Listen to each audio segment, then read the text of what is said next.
السلام عليكم ورحمة الله حبوباتي، نتمنى عنكم كلكم تكونوا بخير وعلى خير في أحسن الأحوال. وعلى ما يرام نتوما تشاهدوا معايا هذا الفيديو ديال اليوم كيهم جميع السيدات، كيهمنا حنا كاملات بدون استثناء، الصغيرة الكبيرة المتوسطة، كل سيدة كيهمها هذا الفيديو لأنه فيه نصائح أو فيه كلام اللي كيهم كل وحدة فينا.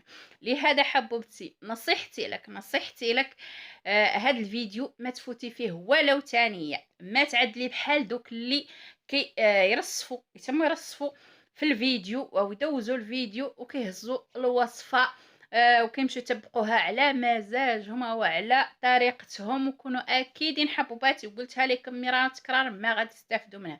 علاه؟ لان عن تجربه اي نصيحه كنعطيها لكم او اي كلام كنوجهه لكم في الفيديو الا انه غينفعكم وغادي تستافدوا منه، وكونوا اكيدين ما غادي تندموا الا ما خرجتوا مستافدين، ما غادي تخرجوا خاسرين، يعني ما غتضيعوا وقتكم. ما عاد حبوبتي اللي ما عندها وقت تقواردي الفيديو او تحتفظ بالفيديو عندها وتخلي لين تعود مساليه ودخل الفيديو او ترجع الفيديو تفرجي حبوبتي على راحتك كي تكوني مساليه ونعستي وليداتك وما عندك ما يدار، وتصنتي الفيديو واستافدي. اكيد غادي تستافدي يعني يعني بواحد الشكل اللي هو كبير، كوني اكيده حبوبتي. انت اللي تشوفي ضريك الفيديو دخلت عليك بالله ديري هذاك لايك، دخلت عليك بالله ديري هذاك الصبيع، خلي الفيديو انتشر يشوفوا اخواتنا الاخرين، اقترحوا عليهم اليوتيوب يستافدوا هما كذلك من النصائح كيف نستافدوا حنايا. بارطاجي حبوبتي مع اختك، مع صاحبتك، مع والدتك، مع امك، يعني امك، مع جارتك. كيف كيقولوا من دل على الخير كفاعله، يعني نكونوا كيف كنقولوا مشتركين الاجر، نكونوا مشتركين في الاجر. حبوباتي اكيد غادي يستافدوا. شحال عفوا شحال من وحده يعني طايحه في نفس الاخطاء اللي نقول لكم وغادي تستافد من هذا الفيديو. المهم حبوباتي ما تبخلوني بتعاليقكم، شجعوني بتعاليقكم الزوينين اللي دائما تعودت عليهم، الزوينين اللي بحال قلوبكم الزوينين. كونوا اكيد اي وحده حطت لي تعليق زوين راه قلبها زوين وابيض والله العظيم. المهم حبوباتي اللي نتكلم لكم اليوم على واحد المنتج او واحد البرودوي او المهم اللي نتكلم لكم على اكبي اللي دائما انا حطيت لكم فيديو عليه في القناة وشرحت بطريقة اللي هي رائعة. ولكن ربما الكثير من الاخوات او الاخوات جداد ما شافوا، الله تعالى عليه واعلم. دائما كنقول لكم تفرجوا الفيديوهات حتى للاخر باش ما تموا تلودوا على بحال هاد الاسئله او على بحال هاد الاجوبه هذه. اللي نحط لكم الرابط ديالو في صندوق الوصف، كونوا اكيدين حبوباتي غادي تستافدوا منه ويستحق المشاهده لانكم غادي تستافدوا منه. المهم حبوباتي نتكلم لكم على عشبتين او على منتوجين او على المهم واحد العشبه واحد المنتج او بذور. المهم فيه بذور وفيه تحاميل وفيه صابون وفيه كريمات وفيه زيت وفيه فنيد. مع الاسف عرفتوني درك علاش نتكلم اللي هو كيف قلت لكم اكبي. المهم حبوباتي بالنسبه لاكبي انا دائما كنقول لكم ما كننصحكم شوفوا فنيدو وزيتو وكريمه ديالو وصابونتو، هادوك راهم غير بعدوا منهم، هادوك راهم اصليا اصلا ما فيهم لا الاصلي ولا الغير اصلي، ما فيهم يعني هادوك غير تقليد اصلا. الحاجه اللي دائما كنقول لكم انايا بالنسبه للتحامل، انا شخصيا ماني مقتنعه بهم، هي غير كاينين اللي فعلا كيستعملوهم ويعني كل واحد حر. يا غير نصيحتي انايا الا بغيتي تستعمليهم شوفي لك حد يجيب لك الاصليين، يعني مه كل واحد يقول لك هذا اصلي راهو اصلي. كاينين فيهم ثلاثه الانواع، يعني كاين الاول وكاين الثاني وكاين الثالث. يعني شوفي الاول الاصلي، الاصلي هو الاول. ورغم كي قلت لكم راني ما ننصحكم بهم لانهم داخلين على شكل تهريب واي شيء انا بالنسبه لي ما معترف به من وزاره الصحه عفوا، داخل على شكل تهريب. انا ما كنزعم عليه، ما كنستعمله. المهم حبوباتي بالنسبه لي انايا وهما اللي كنفضل من طبيعه الحال وهما البذور اكبي، يعني الحب ديالو يعني زريعته، يعني المهم بذور اكبي، الحب ديال اكبي الاصلي، لانه حتى هو كاين فيه نوعين، كاين الاصلي وكاين مزور باش نكونوا فاهمين. انا اللي نقول لكم باش ليه تعرفوا الاصلي وباش ليه تعرفوا المزور. المهم حبوباتي، انا تكلمت لكم درك على هذا الزيت والفانيل والكريم والصابونه، داكشي حيدوه، هذاك الشيء اللي ما تخسروا فيه اصلا، ما تخسروا فيه، ما تفكروا حتى تقتنوا، لانه اللي تقتنوا فقط مرض، ما يعني ما لا يفيدكم بشيء، الا ما ضركم ما لا يفيدكم. بالنسبه للتحاميل قلت لكم شوفوا، رغم اني ما كنصح بهم، ولكن شوفوا الاصليين. قولي دريك منين تجبري الاصليين كانوا دوك الاولين. دريك عاد لا تزوير في تزوير، اي واحد مشى او وحده كدير زيوت وكدير، المهم نتوما عارفين هذوك المسائل كيجيو مع دوك الزيوت وكيديروا لهم لامبالاج، يعني لا انهم تحاميل اكبي، لكنهم هم تحاميل اكبي. المهم حبوباتي، بالنسبه للبذور كاينين نوعين اللي تعرفوا عنه نوع الزين او الحقيقيين، وهما دوك اللي كيكونوا مليانين زيوت، يعني مزيتين داخلتهم صفين، داخلتهم الحموريه وزيت مزيتين، يعني حتى منين ترفديهم كيف تقلب الزيت ولا تمسيهم بيدك، يعني غير من خلال اللمس كيقعدوا ايديكم كلهم زيت، يعني مزيتين كيرخوا الزيت.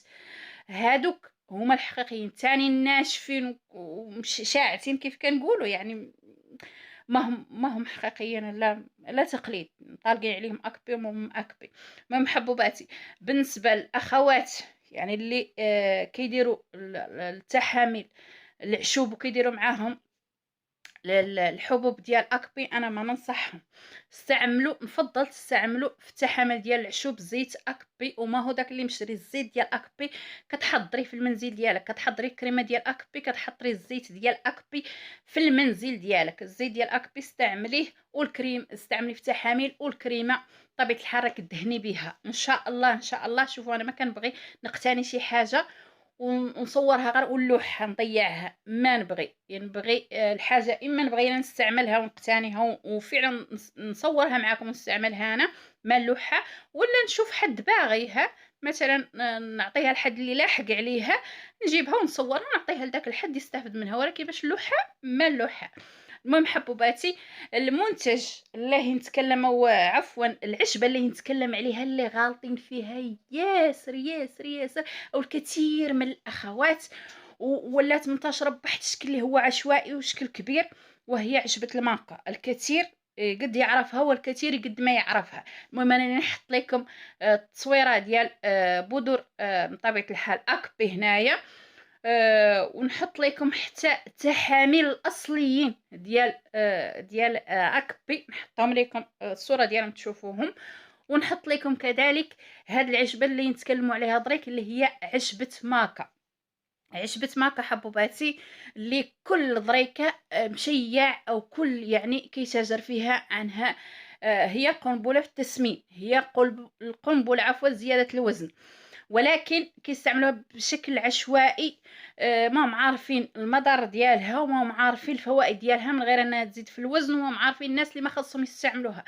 المهم نتكلم لكم بسرعه باش ما يجيكم الفيديو طويل، رغم انه كنظن غيجي طويل، ولكن غادي نقول لكم بعض الاشياء، وبعض الاشياء الا بغيتو نتكلم لكم اكثر على هذه العشبه خلوها لي تحت الفيديو، ندير لكم فيديو ان شاء الله عليها نشرح لكم اكثر واكثر.